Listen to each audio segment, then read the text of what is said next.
It was supposed to be a celebration, a glittering gala in Beverly Hills, where power smiled through diamonds and champagne. But when a millionaire lets his mistress step on his pregnant wife in front of hundreds of cameras, that single act turns a night of luxury into a public execution of decency. What follows is not just revenge, it's a war between truth and corruption, where three powerful brothers rise from the shadows to defend their sister and bring an empire to its knees. Stay with us, because this story burns brighter and cuts deeper than you can imagine. Tell us what time you're listening and where you're tuning in from. Drop a comment below, we'd love to hear from you. The chandeliers above the grand ballroom shimmered like 1,000 stars frozen in glass. Every guest in the room moved as if they were performing for the cameras, each gesture rehearsed, each smile measured. The air smelled of roses, champagne, and secrets. It was the annual charity gala hosted by Cross Industries, the event where power was flaunted behind diamond smiles and polished words. At the center of it all stood Amelia Ward, the woman everyone used to envy. She wore a flowing, light sky-blue gown that hugged her 4-month pregnancy delicately. It was the same color her mother had chosen for her engagement party years ago, a symbol of serenity and trust. Tonight, that color felt fragile, like something that could shatter at any second. Her husband, Damian Cross, stood across the room, tall and composed in his black tuxedo, surrounded by investors, celebrities, and his mistress. Cassandra Voss, radiant in a crimson gown, stayed close to him, her laughter soft and sharp like a knife's edge. She touched his arm too often. He did not move away. When she whispered into his ear, Damian smiled, the same smile he used to give Amelia. Amelia tried to breathe through the ache in her chest. She knew people were watching. They always did. Every camera loved a tragedy dressed in diamonds. She gripped her clutch tighter and walked toward him, forcing herself to smile. The orchestra played a waltz that drowned her heartbeat. "Damian," she said softly when she reached him. The crowd turned slightly, pretending not to notice but waiting for the scene. He looked at her the way one looks at a painting that no longer fits the wall. "Amelia, you shouldn't be standing so long. It's not good for the baby." Her voice trembled. "I just wanted to greet your guest." Cassandra tilted her head with a smirk. "Guest? Oh, darling, I'm more than that. I'm his new business partner." She held up a glass of red wine, swirling it. The liquid glistened like blood under the light. "You should try to relax. Stress isn't good for expectant mothers." A few people nearby gasped quietly. Amelia's smile cracked. "You don't belong here." Damian's tone sharpened. "Don't cause a scene, Amelia. You've embarrassed me enough this year." The words hit harder than she expected. Her throat tightened, but she refused to let tears show. She took a small step back, but Cassandra moved closer, as if drawn to cruelty. Suddenly, Cassandra's heel caught the hem of Amelia's gown. The glass of wine in her hand slipped. It shattered on the marble floor, splashing red liquid across the pale fabric. Gasps erupted. Amelia froze, her breathing shallow. "Oh my," Cassandra said sweetly. "I didn't see you there." Amelia bent down instinctively, her hands shaking, trying to dab at the stain. But before she could move, Cassandra shifted her weight. The sharp heel of her stiletto pressed against the soft silk near Amelia's stomach. Then she leaned forward, applying pressure. For 1 second, time stopped. The music cut off. The crowd froze between disbelief and horror. Amelia's eyes widened in shock. "Stop!" she whispered. Cassandra's smile did not fade. Accidents happen. The pain hit like fire. Amelia gasped, her knees buckling as she fell to the floor. Her hands clutched her belly, the sound of shattering glass mixed with her cry. Damian stepped forward, but not to help her. His expression remained eerily calm, like a man watching a show he didn't write but secretly approved. She tripped. He told the security guards rushing toward them. "Handle it."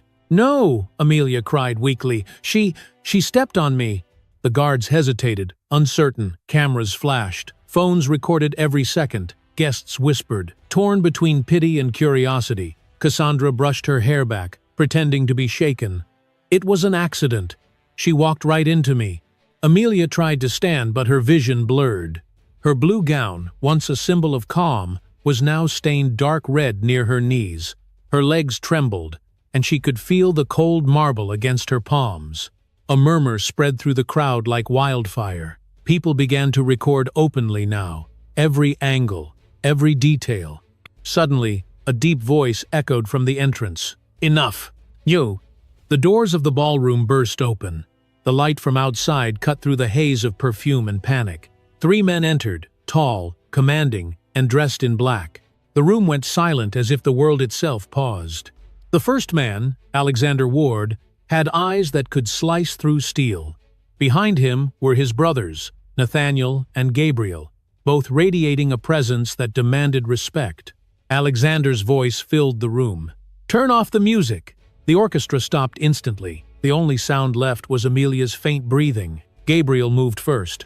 He rushed to his sister, dropping to his knees beside her. "Amelia," he whispered. His hands hovered over her stomach, shaking. "Who did this?" Her lips quivered. "Cassandra, Damien." Nathaniel turned to the projector operator. "Show the security footage, now."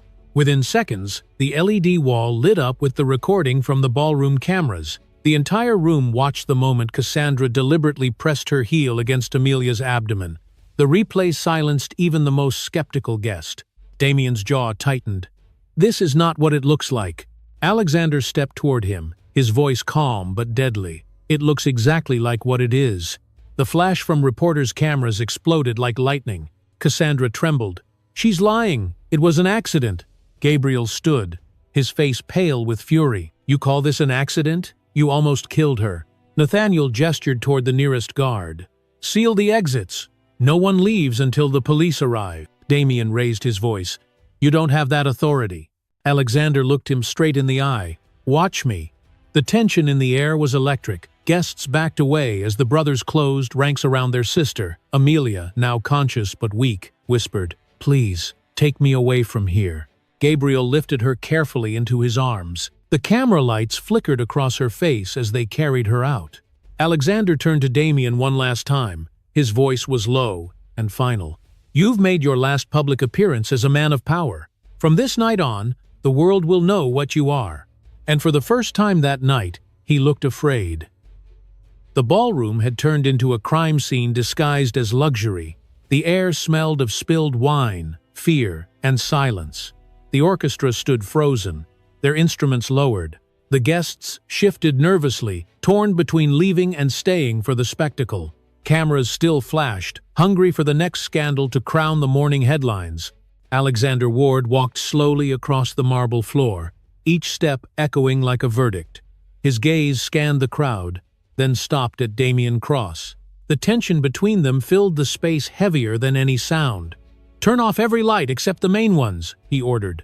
The head technician hesitated but obeyed. The soft golden glow disappeared, replaced by cold white light that flattened every lie in the room. Cassandra Voss winced under the brightness. Damien adjusted his tie, pretending control he no longer had. Gabriel knelt beside Amelia again. Her breathing was shallow. The stain on her dress had grown darker. He brushed the hair from her forehead. "Stay with me, little sister. Stay with me." She opened her eyes weakly. Where is he?" Gabriel looked up, voice shaking with rage. "He's right here." Nathaniel Ward approached from the side, his phone in hand. "The footage is already online. Half the city has seen it." Damien turned sharply. "You can't release that. It's private property." Alexander replied calmly. "So was her body, and you let it be stepped on."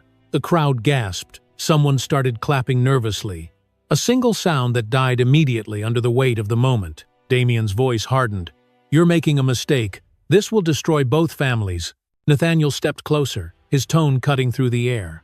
"Only one deserves destruction." Cassandra tried to back away, but Gabriel's hand caught her wrist. His grip was firm yet controlled. "You wanted attention. You've got it." She stammered. "I didn't mean, she walked into me, I swear." Alexander turned his gaze to her. "That excuse is older than sin. Save it for the police."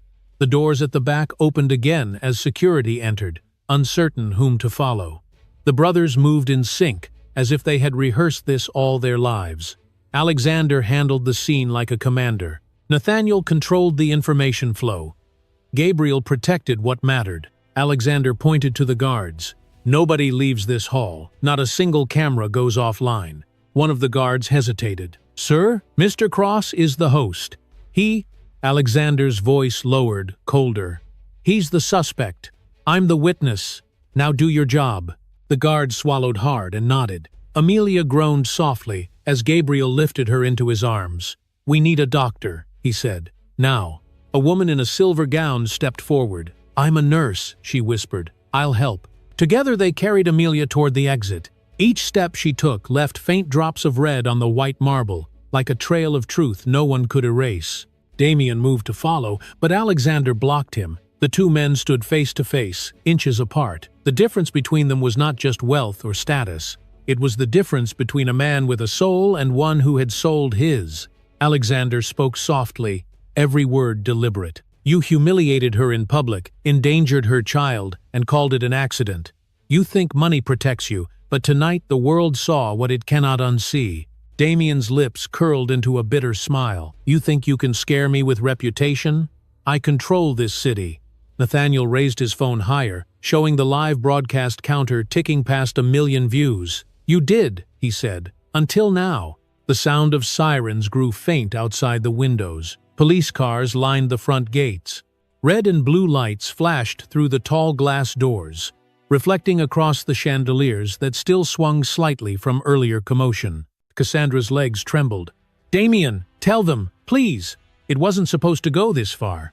Damien snapped. Be quiet. Alexander turned to her. You stepped on a pregnant woman, Cassandra. The least you can do is speak the truth before you lose your last shred of humanity. She burst into tears, collapsing to the floor. He made me do it. He said if I didn't, he'd ruin me. The confession rippled through the crowd. Damien's face twisted with fury and panic. You liar! Alexander gestured for the nearest officer. Take her statement. Every second is being recorded. The police entered, cautious but authoritative. The lead detective approached Alexander. We've seen the footage. Who's pressing charges? Alexander replied without hesitation. Amelia Ward. And if she can't speak for herself? I will. The officer nodded. We'll need Mr. Cross and Miss Voss to come with us. Damien clenched his fists. This isn't over, Ward. Nathaniel answered for his brother. It never is. It just changes form. As the police escorted Damien and Cassandra out, the murmurs in the room shifted. Some whispered words of sympathy, others simply stared. No one dared stop the Ward brothers. Gabriel returned briefly to the doorway, his shirt stained with Amelia's blood. He looked around the hall that once celebrated power and now reeked of disgrace. His voice was low but heavy with promise. If she loses that baby, I'll finish what the law can't. Alexander placed a hand on his shoulder. We'll fight differently this time. The brothers left the hall together. The guests moved aside, creating a silent path toward the exit.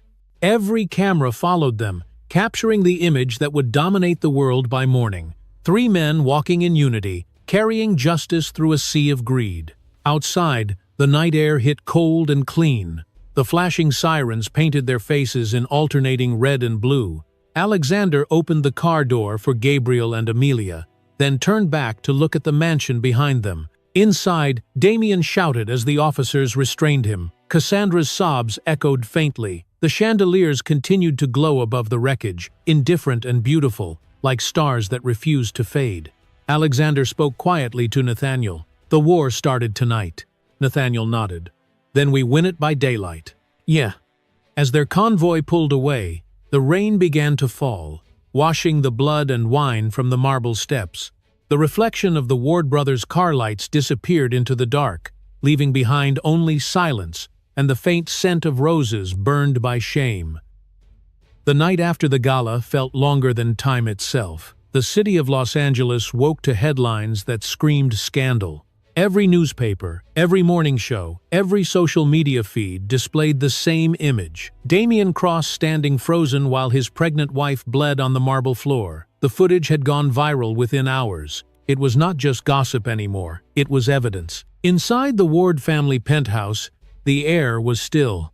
The brothers had not slept. Alexander stood by the window, watching the sunrise burn across the skyline.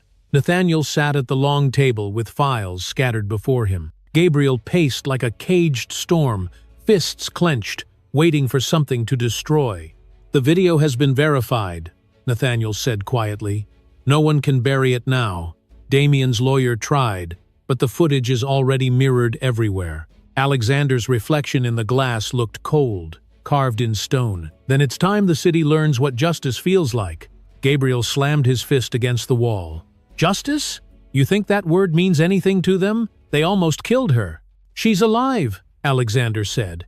That's what matters now. We win by law, not by rage. Nathaniel added, the police are calling this an assault case. Cassandra is in custody, but Damien's lawyers are already negotiating her release. He'll try to buy her silence. Gabriel muttered, then we speak louder. Yulo. At that moment, the doors opened. A security guard entered, his voice shaky. Sir, the press is outside the hospital. They want a statement. Alexander turned sharply. From who? From Amelia. The name hit the room like a wave. Gabriel moved first, grabbing his jacket. She shouldn't face them alone. The hospital smelled of antiseptic and rain. Reporters crowded outside, flashes lighting the morning air. Inside, Amelia Ward lay on the bed, her face pale but her eyes awake. Her hand rested protectively over her stomach. Dr. Elise Brooks checked her vitals, then smiled softly. The baby's heartbeat is steady. You're both fighters. Amelia nodded weakly. Where are my brothers? They're on their way, Elise said. But I should warn you, the press won't rest until they see you. Damien's people are spinning the story already. Amelia's lips trembled. Spinning it how? They're saying it was an accident. That you slipped. Amelia stared at the ceiling. Her voice came out like a whisper. They want to make me invisible again. When the Ward brothers arrived, she was sitting upright, dressed in a hospital robe, her blue eyes steady despite exhaustion. Alexander knelt beside her bed. You don't have to face them, he said. She shook her head. I do. They humiliated me in public. I won't hide in the dark while they lie. Nathaniel handed her a tablet showing the live stream from the gala. The comments scrolled endlessly. People demanded justice. The world saw it, Amelia, he said. You already changed everything. She smiled faintly. Then let them see me stand. Moments later, the hospital doors opened, and Amelia appeared under the cold light of morning. The cameras flashed wildly. She wore a simple blue shawl over her hospital gown, the same color as her ruined dress. Behind her, the three brothers stood like shadows of steel. Alexander spoke first. My sister and her unborn child were assaulted at a public event. We will not be silenced. The footage you've seen is real. A reporter shouted, Will the Ward family press charges? Alexander answered without hesitation. We already have. Amelia stepped forward. Her voice was soft but clear. I forgive the pain. But forgiveness is not the same as forgetting. The law must speak louder than fear. For a moment, even the reporters were silent. The image of a wounded woman standing in front of the world became the headline before the words even left her mouth. That evening, the courtroom filled faster than the police could manage. The public wanted to witness history. The cross name had ruled Los Angeles for decades. No one believed it could fall.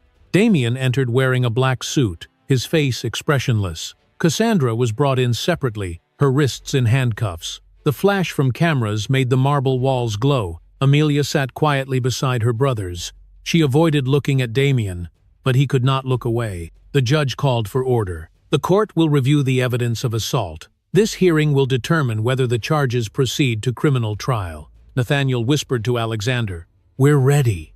When the footage played on the large screen, silence swept across the room. Every gasp, every click of Cassandra's heel, every second of Amelia's pain echoed through the chamber. The replay ended with the sound of her cry. The judge leaned forward. This is your defense, Mr. Cross? Damien's lawyer stood. It was a misunderstanding, Your Honor. My client had no involvement. Then a new sound filled the speakers. Nathaniel had recovered an audio recording from Damien's phone. It was his voice, cold and unmistakable. Do it. Make her regret showing up. The courtroom erupted. Reporters stood. Gasps, shouts, and curses filled the air. The judge pounded her gavel for silence. Cassandra began to cry. He made me do it, she sobbed. He said if I didn't, he'd destroy me. Damien turned on her. You're lying. Alexander stood slowly, his voice measured but sharp. You lied long enough, Damien. The judge looked furious. Enough. The court will adjourn for today. But let me be clear, evidence of this nature cannot be ignored. As the hearing ended, the police placed Cassandra and Damien in temporary custody. The crowd outside roared when they saw the handcuffs. Amelia stepped into the hallway, her hands trembling. Gabriel caught her before she stumbled. She looked up at him, tears glistening in her eyes. "It's over," she whispered. Alexander answered quietly, "No, this was only the first strike. The real war starts tomorrow." Nathaniel folded the documents in his hand. "Then we fight not for revenge, but for truth." Outside, the city buzzed with sirens and voices. For the first time, the Cross Empire trembled. Inside the hospital, the machines near Amelia's bed beeped softly in rhythm with her baby's heartbeat. She closed her eyes, resting her hand over her stomach. "You're safe now," she murmured. "I promise, you'll never know the world I did."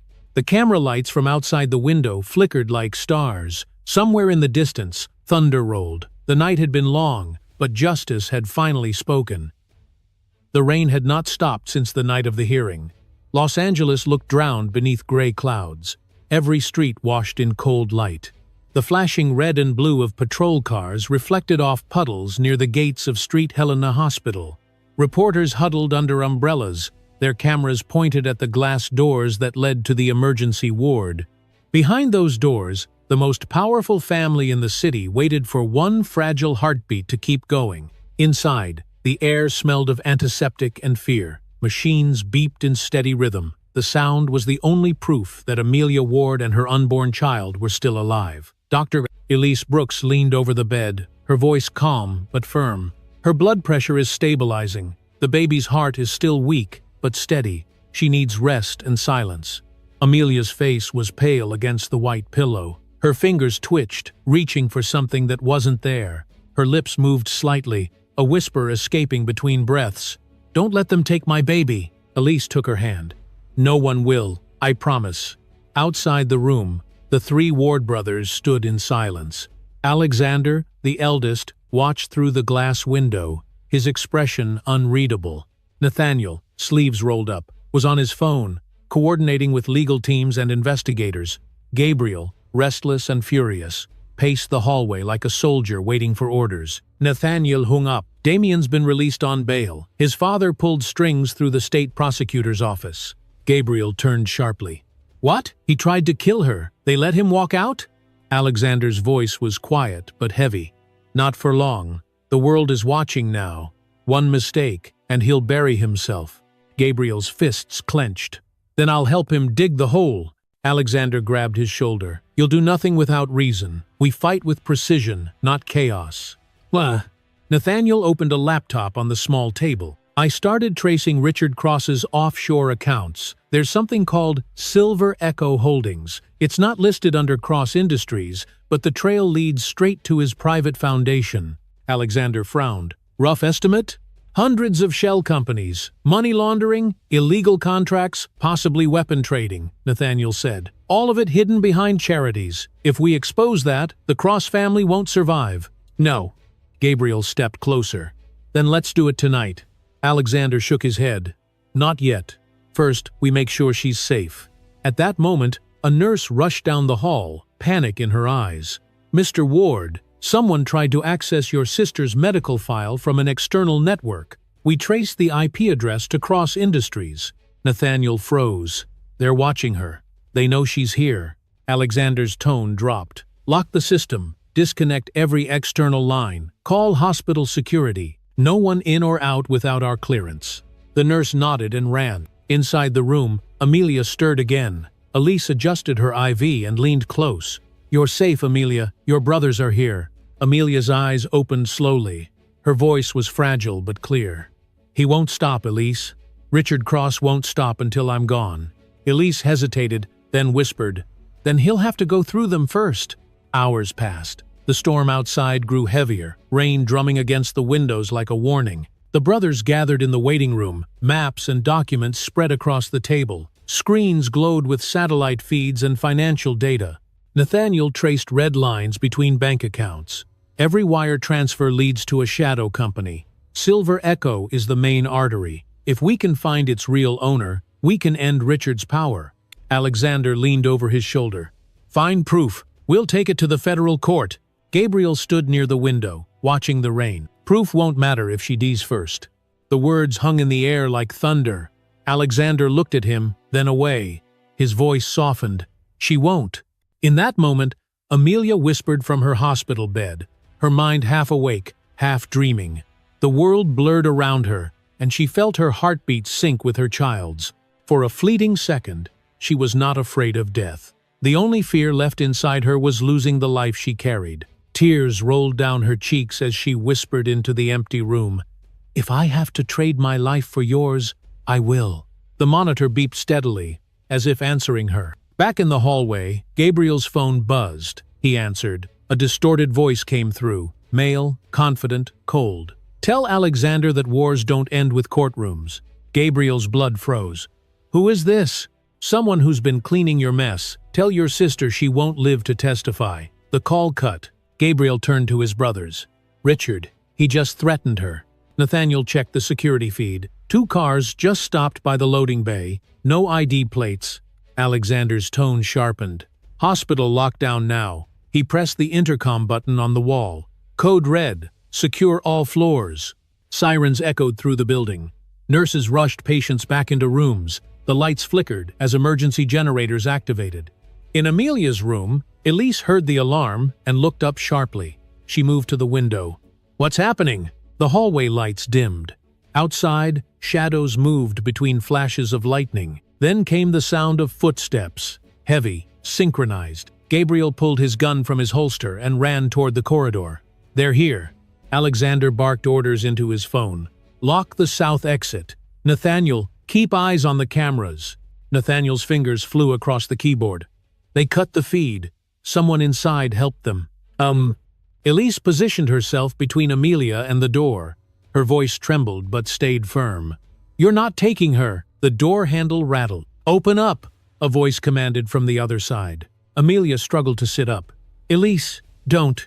But Elise didn't move. "You've taken enough from her." The door burst open. 2 masked men entered.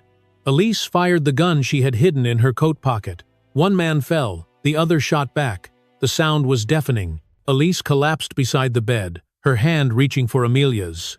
"Stay alive," she whispered, then went still. Gabriel arrived seconds later, shooting the second intruder before he could reload. The room smelled of gunpowder and blood. He knelt beside Elise, but it was too late. Alexander and Nathaniel ran in after him. Alexander looked at the scene, his face unreadable but his voice full of fury. "This ends now." He turned to Nathaniel. "Find Richard Cross. I don't care how." "Oh." Nathaniel nodded. "We'll burn his empire down." Gabriel lifted Amelia gently from the bed. "She needs surgery, now." As they rushed down the hallway, the storm outside roared like an echo of the chaos within. In the shadows beyond the hospital, a black car waited. Inside, Richard Cross watched through binoculars, his reflection flickering in the glass. He lowered them slowly and smiled. "Let the game begin." The morning after the attack, the sky over Los Angeles looked as if it refused to brighten. A heavy layer of mist hung above the city, swallowing the sunlight before it could reach the ground. At Street, Helena Hospital, the world felt quieter, almost too quiet, like a pause before another storm. Inside the recovery ward, Amelia Ward opened her eyes slowly. Her body ached, her chest felt heavy, but she was alive. The machines around her hummed softly, a lullaby made of survival. The first thing she saw was a single white rose on the bedside table, placed there by her brothers. Beneath it was a note written in Alexander's careful hand. "She died protecting you. Rest. We'll handle the rest." Tears welled in her eyes. "Elise?" she whispered. The room blurred. Her mind replayed the moment the doctor fell beside her bed. That image burned deeper than any wound. She wanted to scream, but the pain inside her chest held the sound prisoner. Outside the room, Alexander, Nathaniel, and Gabriel Ward gathered in the hospital's small conference hall. The door was guarded by ward security. Their faces were pale from sleepless nights, but their eyes carried the same flame. Nathaniel set his laptop on the table. "I found the main server of Silver Echo Holdings. It's a shell company built on at least 37 offshore accounts. The trail runs through Dubai, Luxembourg, and the Cayman Islands. Every transaction leads back to Richard Cross. Alexander listened without moving. How much money are we talking about? Billions, Nathaniel said. And it's not just money laundering. They're financing private armies, buying influence in courts, funding political campaigns. Richard is trying to build a shadow empire. Gabriel leaned forward, voice low and cold. Then we burn it all. We take him apart piece by piece. Alexander shook his head. Not yet. We do this the right way. We expose him, we let the law finish him. Gabriel slammed his fist on the table. The law didn't save Elise. The law didn't stop them from walking into that hospital. Silence filled the room. Even the hum of machines outside seemed to fade. Finally, Alexander spoke quietly. Elise knew what kind of world we live in. She chose to protect Amelia, knowing the cost. We honor her by finishing what she died for, not by becoming like them. Nathaniel nodded. There's more. The accounts are linked to a political fund registered under the Cross Family Trust. If we can prove Richard used that fund for illegal operations, he'll lose everything: his company, his citizenship, even his allies. Alexander stood, straightening his tie. Then that's what we'll do. Later that afternoon, he called a private meeting at Ward Global headquarters. The boardroom was filled with trusted advisors, lawyers, and analysts. The atmosphere was sharp and cold, lit by the golden reflection of the city's sunset. The color reminded him of victory and of Elise's blood. He addressed them in a calm voice. Richard Cross has crossed the line from businessman to criminal. We have one objective: reveal the truth. Nathaniel will lead the digital investigation. Gabriel will coordinate physical security for Amelia and the Foundation. I will handle the public front. We strike together or not at all. La?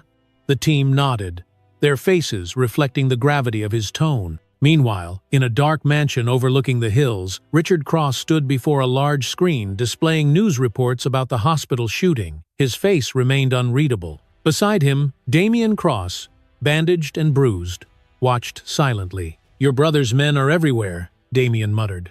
They're making me look like a villain. Richard turned toward him, eyes cold as steel. You are a villain. You just failed to be a useful one. Damian's jaw tightened. You told me to silence her. I did what you asked. You failed, Richard said. Now the world is hunting us. You let emotions interfere. You let her brothers live. Damian's voice cracked. You're talking about killing them all? They're her family? Richard's voice rose slightly. They're an infection, and infections are removed, not reasoned with. The conversation ended with silence thick enough to suffocate. Damian looked down, realizing that his father had no line between power and madness. Back at Ward Global, Nathaniel's fingers flew across the keyboard. He decrypted files faster than most people could think. Lines of code filled the screens. Got it, he said finally. I just unlocked the primary archive of Silver Echo. The data scrolled endlessly. Financial transactions, contracts, government bribes. And there, at the top of the list, a document titled Operation Heirloom. Nathaniel opened it. The content made his blood run cold. He looked at Alexander. It's not just about money, it's about Amelia. Alexander frowned. What do you mean? Richard planned this years ago, Nathaniel said. He knew Damian would marry her. He knew a child would tie our families legally. Operation Heirloom was a backup plan. If Amelia gave birth, Richard wanted both her and the baby eliminated to erase any legal claim to Cross Industries. Gabriel stood frozen. He planned to kill his own grandchild? Nathaniel nodded grimly. Yes. Alexander's jaw tightened. His voice dropped to a whisper. Then we give him what he fears most: exposure. That night, Nathaniel sent encrypted files to multiple news outlets under anonymous identities. He attached everything: the bank records, the assassination contracts, and the document linking Richard to Operation Heirloom. By dawn, headlines around the world exploded. Cross Empire tied to global crimes. Illegal funding, murder plots, and the secret Project Heirloom. In his mansion, Richard woke to the sound of ringing phones. His empire was bleeding through every screen in America. He smashed the monitor in front of him, shards scattering across the marble floor. He looked at Damian with fury. Find her! If she's alive, we're finished! Damian's voice trembled. She's at the hospital, heavily guarded. Then go through the guards, Richard hissed. As the sun rose, Alexander watched the city from his office window. His phone buzzed with alerts, messages, and calls from reporters. He ignored them all. The golden light of morning filled the room, reflecting in his eyes like the promise of vengeance. Nathaniel entered quietly. "It's everywhere. He can't hide now." Alexander nodded. "Good, but he'll try something desperate." Gabriel walked in last, his voice low. "Then we'll be ready." The three brothers stood together in silence, watching the sunlight creep across the skyline. Somewhere in the distance, the Cross Empire was collapsing, but the Ward family knew the war was not over yet. In the quiet of her hospital room, Amelia whispered to the memory of Elise, "We're still standing." And far away, under the golden glow of a dying empire, Richard Cross whispered back into the darkness, "Not for long." The storm that rolled across Santa Monica that night felt unnatural, as if the sky itself had turned against the Cross family. Wind howled through the harbor, tossing waves against the rusted docks. Rain blurred the world into streaks of gray and blue. Inside an abandoned warehouse near the pier, Damien Cross paced like a trapped animal. His suit was torn, his bandages soaked with sweat. The room smelled of salt, oil, and fear. He stared at his reflection in the cracked window. "You think you can ruin me, Alexander?" he muttered to no one. "You think the world believes your lies?" He slammed his fist against the wall, the sound echoing through the empty space. Outside, thunder rolled across the ocean. Far in the distance, headlights appeared, black SUVs cutting through the storm. They moved in formation, silent but certain. Inside the lead vehicle, Gabriel Ward loaded his weapon with steady hands. Across from him, Alexander studied the live satellite feed on his tablet, while Nathaniel coordinated the data from their headquarters. "We found him," Gabriel said. "Warehouse number 7. The signal from his phone stopped moving 20 minutes ago." Alexander's eyes narrowed. "He knows we're coming." Nathaniel's voice came through the earpiece. "Be careful. Damien isn't alone. My scans show at least 5 armed men with him." Gabriel checked his watch. "Then we finish this before the tide comes in." Back at the warehouse, Damien heard the distant hum of engines. His guards moved nervously near the windows. "Sir, we've got movement outside," one of them said. "Hold your ground," Damien ordered. "They won't shoot first. They still think I matter." Before he could say more, a faint noise came from the shadows behind a stack of crates. It was a cough, weak and human. Damien turned sharply, gun raised. From the darkness, Cassandra Voss stepped forward. Her red dress was ripped and soaked, her face pale but defiant. Her hands trembled as she clutched a small waterproof case. "You forgot something," she said. Damien's eyes widened. "You're supposed to be dead." "Almost," she whispered. "You left me there to burn." He pointed the gun at her. "Why are you here?" "To end this," she said, opening the case. Inside was a small flash drive, marked with a silver insignia, the original copy of Silver Echo's files. "I kept it. Insurance, remember? I thought you might need it one day. Now I realize it's worth more in the right hands." Damien took a step closer. "Give it to me." Cassandra shook her head. "I sent a copy to the Ward brothers. They know everything now." The color drained from his face. "You what?" She met his gaze with trembling strength. "You destroyed me. You made me a monster. But tonight, I decide who wins." He fired. The bullet grazed her shoulder. She fell to her knees, clutching the wound. "You never learned, Damien," she gasped. Before he could fire again, the warehouse doors burst open. Floodlights cut through the rain. Gabriel entered first, gun raised, followed by his team. Alexander's voice boomed through the storm. "Damien Cross, you're surrounded." Chaos erupted. Bullets cracked against steel pillars. Sparks flew across the floor. Damien's guards scattered, firing wildly. Gabriel moved fast, taking cover behind a crate, returning precise shots. 2 men fell instantly. Cassandra crawled toward the corner, blood mixing with rainwater on the concrete. She could see Alexander through the haze, his silhouette framed by lightning. Damien shouted over the noise. "You think you're heroes? You're just like me!" Alexander's reply cut through the storm. "No, we protect what you destroy." Well, the fight raged for minutes that felt like hours. Then the sound of a single gunshot silenced everything. Cassandra looked up. Damien had taken a bullet in his shoulder. He staggered backward, dropping his weapon. Gabriel moved closer, gun still aimed. Damien laughed, breathless. "You can't stop him. My father is already coming for her. Gabriel's eyes hardened. Then he'll meet us first. In that instant, Cassandra reached for the gun that had fallen beside her. With the last of her strength, she pulled the trigger. The bullet struck Damien in the chest. His eyes widened in disbelief. "You!" he choked. Cassandra's voice was barely audible. "For Amelia." He stumbled back, crashing through a stack of crates, then fell through the open loading door into the dark waves below. The sea swallowed him without a sound. Gabriel lowered his weapon slowly. Rain poured harder, washing the blood from the floor. He knelt beside Cassandra, who was breathing shallowly. "You saved her," he said softly. She smiled faintly. "Tell her, I'm sorry." Her eyes closed as the thunder rolled again.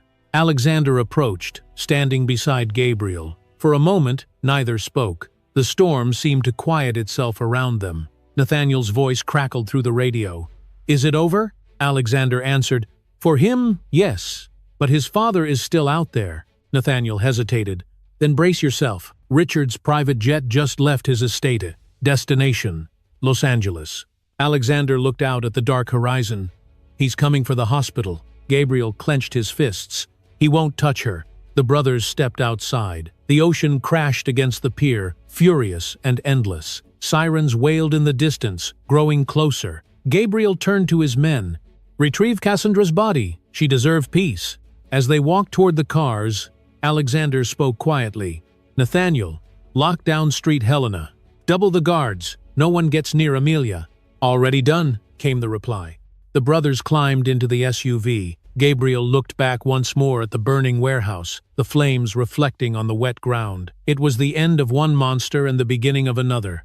On the other side of the city, Richard Cross sat inside his private jet. The cabin lights glowed faintly gold, illuminating the calm face of a man untouched by conscience. He poured himself a drink and stared out the window at the clouds. "Prepare the team," he told his assistant. "By sunrise, there will be no Ward family left." The plane cut through the storm like a blade. Back at the pier, lightning flashed over the water. The waves crashed against the rocks, erasing the last trace of Damien Cross. Gabriel whispered to himself as the car sped away. "Cassandra died saving the truth. If we fail to protect Amelia, her sacrifice means nothing." "Zer," Alexander answered quietly, his gaze fixed on the road ahead. "Then we don't fail." The city lights shimmered in the distance, reflecting off the wet asphalt. The war between two empires had only just begun. The storm that had swallowed the coast finally broke. Los Angeles woke to a morning that felt heavy with judgment. Newspapers screamed with headlines about Damien Cross's death at the harbor. Reporters swarmed every corner of the city. Some called it revenge, others called it justice. But to Amelia Ward, lying in a hospital bed, it felt like unfinished business. She turned her head toward the window. Sunlight filtered through the curtains in thin, broken lines. Her reflection stared back at her, pale and fragile. The nurse changed her bandages quietly. "You should rest," she said. Amelia's voice was faint but steady. "No, not yet. He's still out there." Outside, the city buzzed with chaos. On the television in her room, news anchors debated whether the Cross Empire could survive. The footage of Richard Cross leaving his mansion played on repeat. His face remained calm, his suit immaculate, as if the world around him was not collapsing. At Ward Global headquarters, Alexander Ward watched the same broadcast. His brothers stood beside him, their faces tense. "He's turning it around," Nathaniel said. "He's claiming Damien's death was an assassination by us." Alexander leaned forward. "Let him talk. The truth always bleeds through lies." Gabriel paced across the floor. "Truth doesn't matter when he controls the media. Half the country already believes him." Alexander's tone hardened. "Then we bring the truth to court. Not on screens, not in gossip. In front of the law." Nathaniel nodded slowly. "The hearing is set for tomorrow. The charges against Richard Cross and his network will be public. But he's coming with an army of lawyers." Alexander turned toward the window.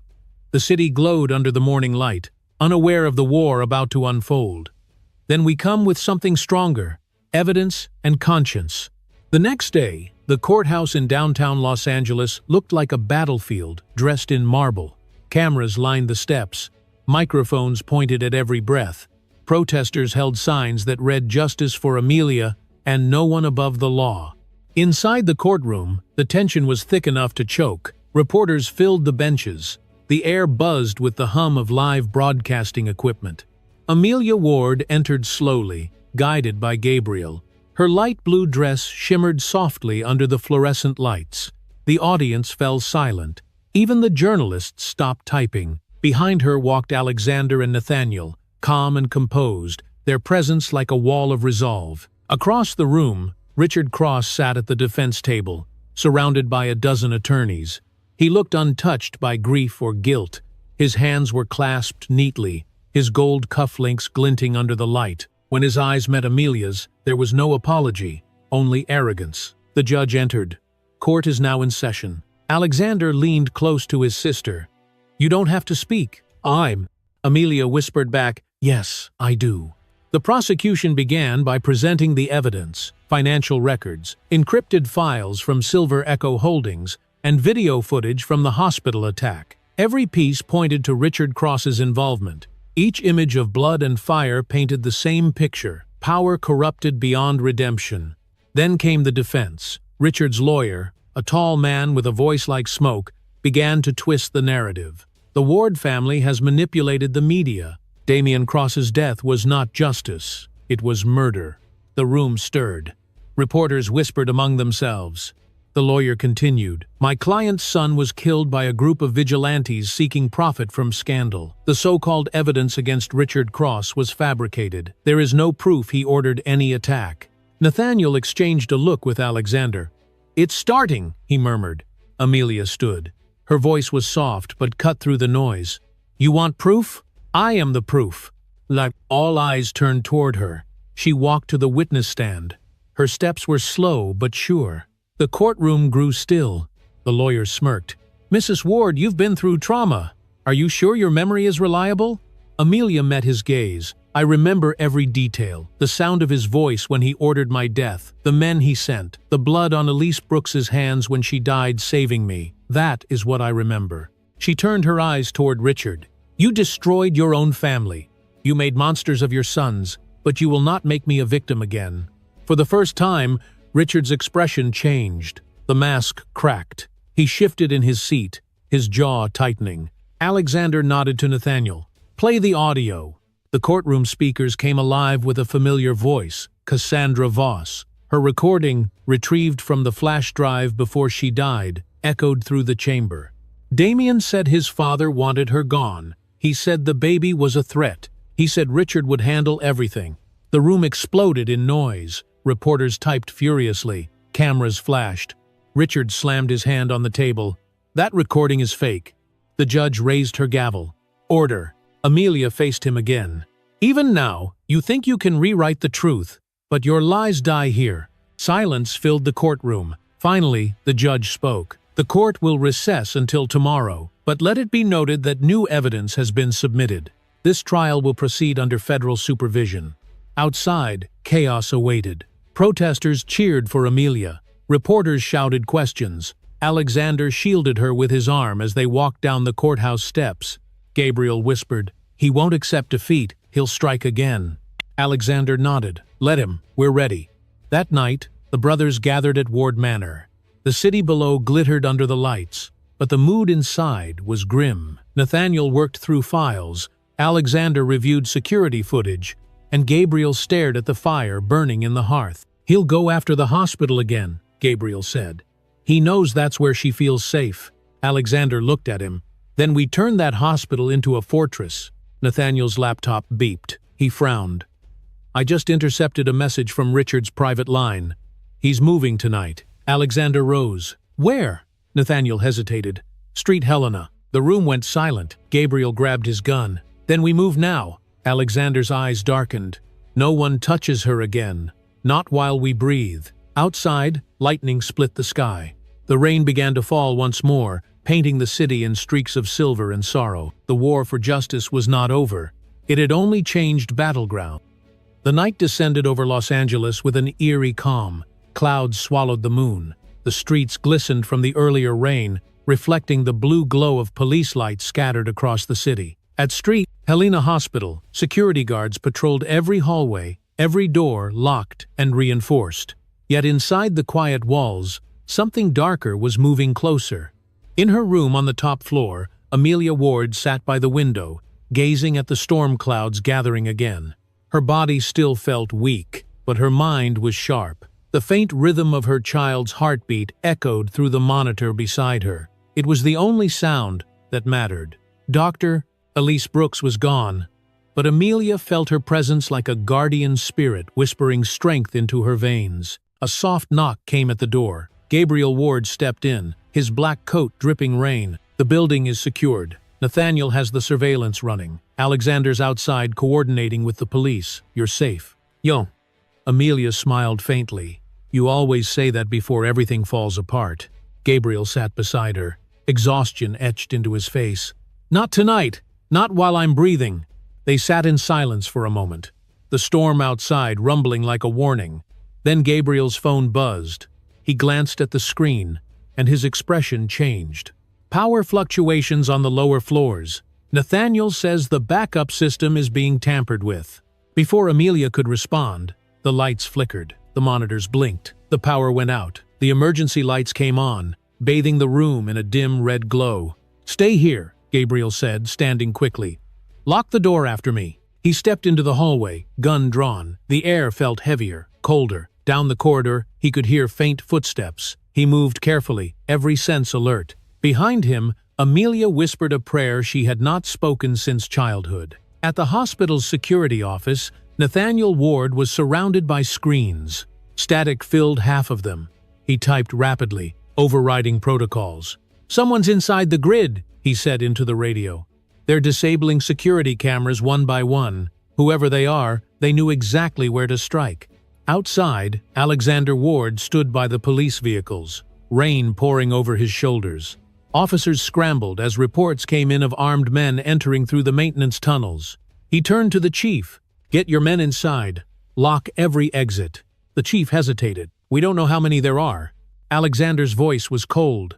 Then assume all of them. Inside, the hospital became a maze of shadows. The red emergency lights flickered like heartbeat pulses through the hallways. Nathaniel's voice echoed through Gabriel's earpiece.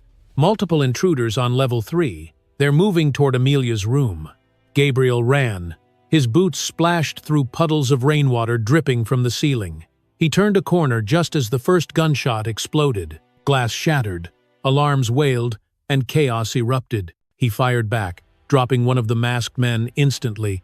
They're armed with silencers, he warned. They're trained.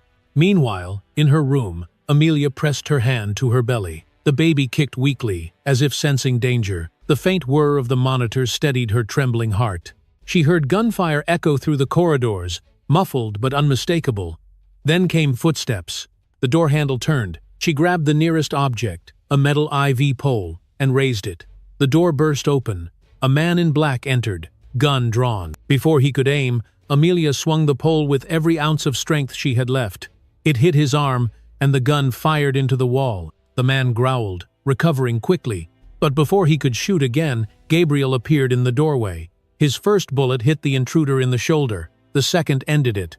Gabriel rushed to Amelia. Are you hurt? She shook her head. No. The baby. He checked the monitor. The heart rate was fast, but steady. She's strong. Just like her mother. More gunfire erupted downstairs. Nathaniel's voice crackled in Gabriel's earpiece. They're cutting power to the elevator shafts. They're trying to trap us on the top floor. Alexander's voice broke through next, steady and fierce. Hold them! I'm on my way! Minutes later, Alexander entered through the stairwell, drenched and furious. Behind him, police officers stormed the hallways. They breached the west wing, he said. We have to move her now. Amelia struggled to stand. Gabriel helped her into a wheelchair, wrapping a blanket around her. We're taking you to the roof. The helipad is secure. They moved down the hall as gunfire continued in the distance. Each turn felt longer than the last. Nurses and security guards cleared the path. The lights flickered again, plunging sections of the hospital into darkness. When they reached the elevator bay, Alexander stopped. We can't risk the elevator. Stairs only. Gabriel pushed the wheelchair up the stairwell, step by step, his breath heavy.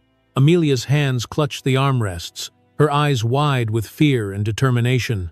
Then, A shadow appeared above them. Richard Cross stood at the top of the staircase, rain dripping from his long coat.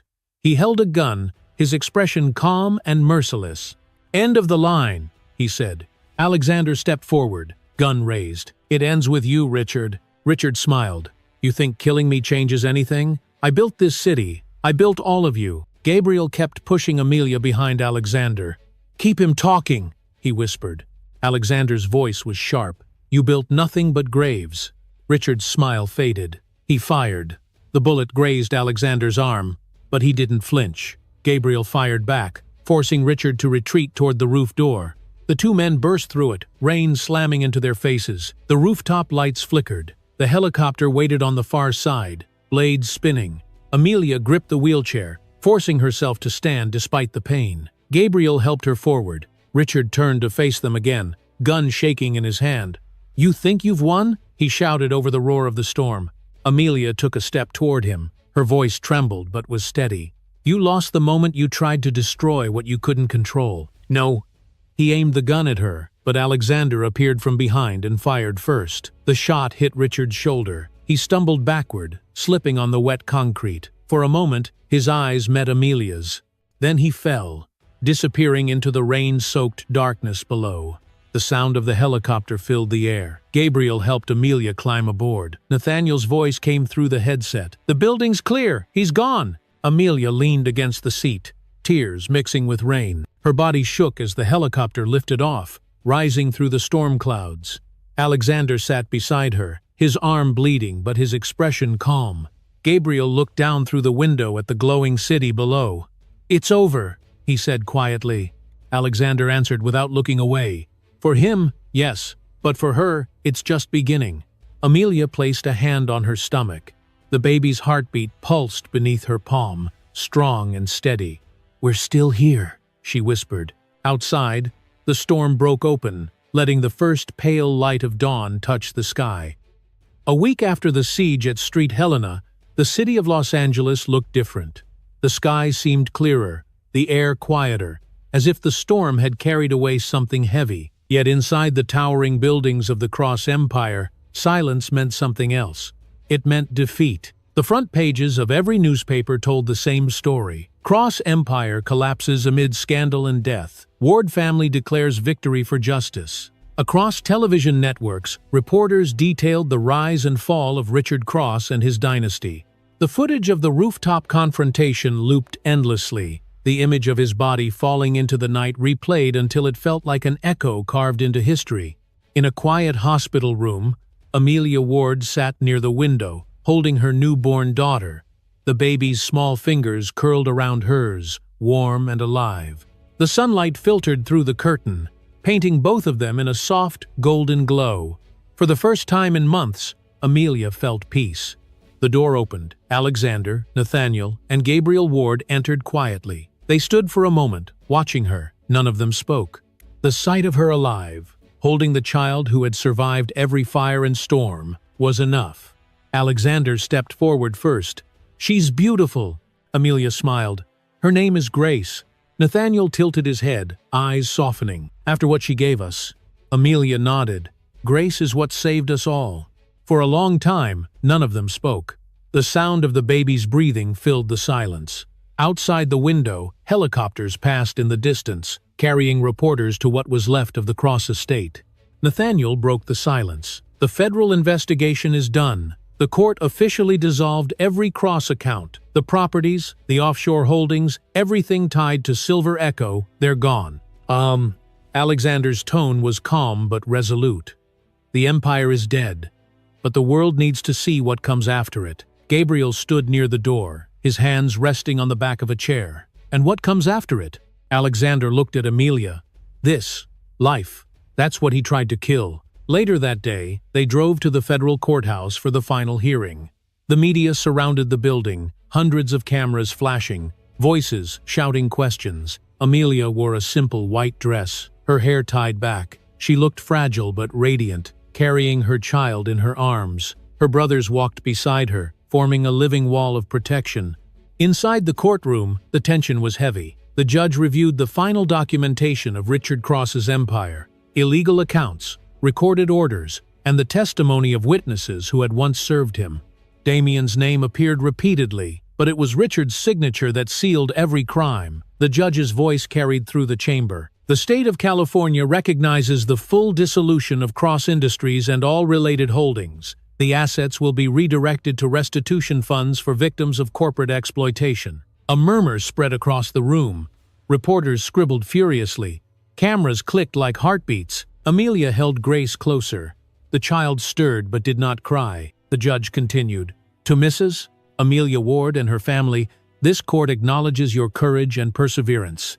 Justice is served. Gabriel let out a slow breath. Nathaniel closed his eyes. Alexander simply nodded, his jaw set with quiet pride.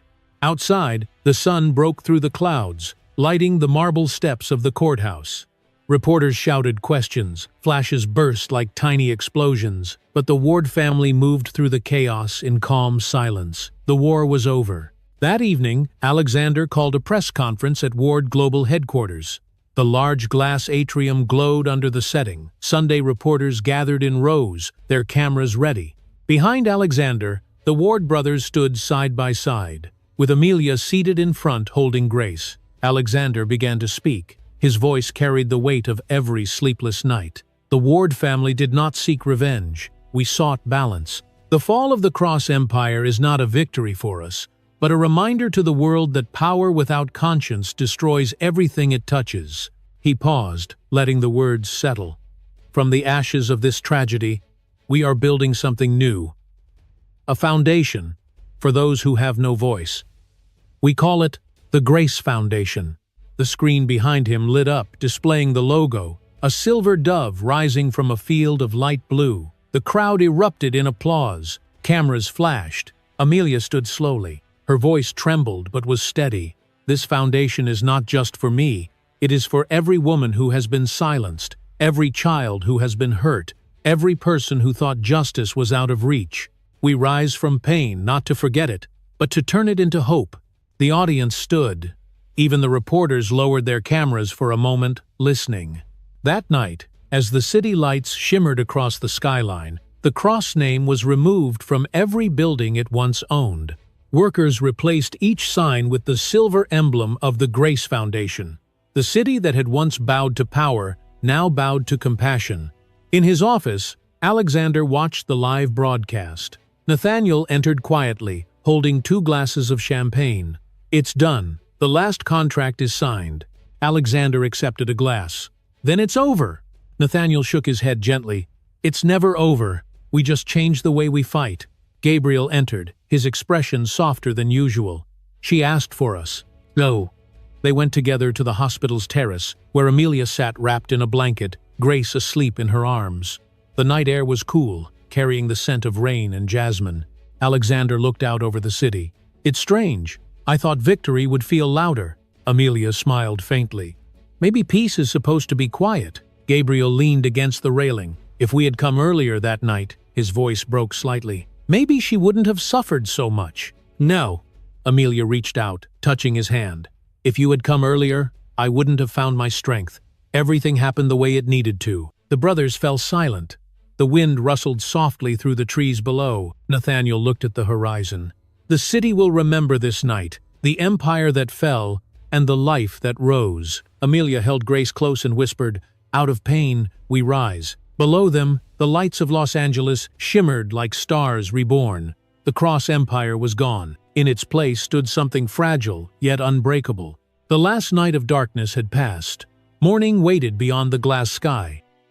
A full year had passed since the night the Cross Empire fell. Los Angeles woke that morning to a new light. The sun rose gently over the city, painting the glass towers in shades of gold and blue. For the first time in a long time, there was peace. No sirens, no headlines screaming of scandal or death, just the quiet hum of a city beginning again. At the heart of downtown stood a new building made entirely of glass and white stone. Its sign gleamed softly in the morning Sunday. The Grace Foundation. The words were engraved in silver, surrounded by pale blue flowers that lined the entrance. Inside, the lobby buzzed with warmth and life. Volunteers arranged boxes of supplies. Children laughed near the front desk. Reporters gathered for the grand opening. But this time, the cameras were gentle. They were there not for tragedy, but for hope. Amelia Ward stood near the podium, wearing a light blue dress that shimmered faintly like dawn. Her hair was loose, her expression calm. In her arms, she held her daughter, Grace, now 1 year old, curious and bright-eyed. The little girl's tiny hands reached for the microphone, making the audience smile. When the room settled, Amelia began to speak. Her voice was soft, but carried through the hall. "A year ago, I stood in a place of darkness. I had lost faith in people, in love, in justice. I thought the world would remember me as the woman who was broken. But I learned that being broken does not mean being finished." The crowd listened in silence. Even the reporters stopped writing. Amelia continued, "This foundation exists because one life, one fragile, small heartbeat, survived everything meant to destroy it. And from that, survival came purpose. The Grace Foundation is dedicated to every woman who was silenced, every child who was forgotten, and every survivor who thought she could never stand again." Applause filled the room. Cameras flashed, but gently, respectfully. Behind her stood her brothers, Alexander, Nathaniel, and Gabriel Ward, each in tailored suits, proud but humbled. Alexander's hands rested on the podium, steady as ever. Nathaniel smiled faintly, his eyes reflecting the light. Gabriel's expression softened when Grace reached toward him. After the ceremony, guests moved through the halls, exploring exhibits that told the story of courage and recovery. One section honored those who had given their lives for justice. Among the names etched into a glass panel were Dr. Elise Brooks and Cassandra Voss. Beneath them was a single line in silver letters: "They fell so others could stand." Amelia stood before the panel for a long moment. Her reflection appeared beside the names. She whispered, "You're part of this. Both of you. I'll make sure they never forget." Later that afternoon, the family gathered in the upper atrium overlooking the city. The building glowed with natural light, and the sound of soft music floated through the air. Alexander turned to his siblings. "We did it. It's real now." Nathaniel nodded. "For the first time in a year, it feels like we can breathe." Gabriel leaned on the railing, looking out at the skyline. "I still hear the storm sometimes, the gunfire, the screaming. It doesn't leave you." Alexander placed a hand on his shoulder. "Maybe it's not supposed to. Maybe remembering is part of surviving." Gabriel sighed quietly. If we had arrived earlier that night, he hesitated. Maybe she wouldn't have suffered so much. Amelia joined them, holding Grace in her arms. "If you had come earlier, I might never have found my strength. I would have waited for someone to save me instead of learning how to stand." Her words hung in the air like a quiet truth. Alexander looked at her, eyes filled with pride and sorrow. "You saved us too, Amelia. You reminded us what justice means." "No." She smiled faintly. "Justice without mercy becomes another kind of cruelty. What saved us was compassion." As the sun began to lower, casting golden rays through the atrium, guests gathered again for the final part of the ceremony. Amelia stepped toward the grand staircase in the center of the hall. Each step gleamed like glass. At the foot of the stairs stood a young girl holding a bouquet of pale blue lilies. She handed the flowers to Amelia with a shy smile. Amelia took them and began to climb. Every step she took echoed softly, the sound rising through the hall like a heartbeat. The crowd fell silent, watching.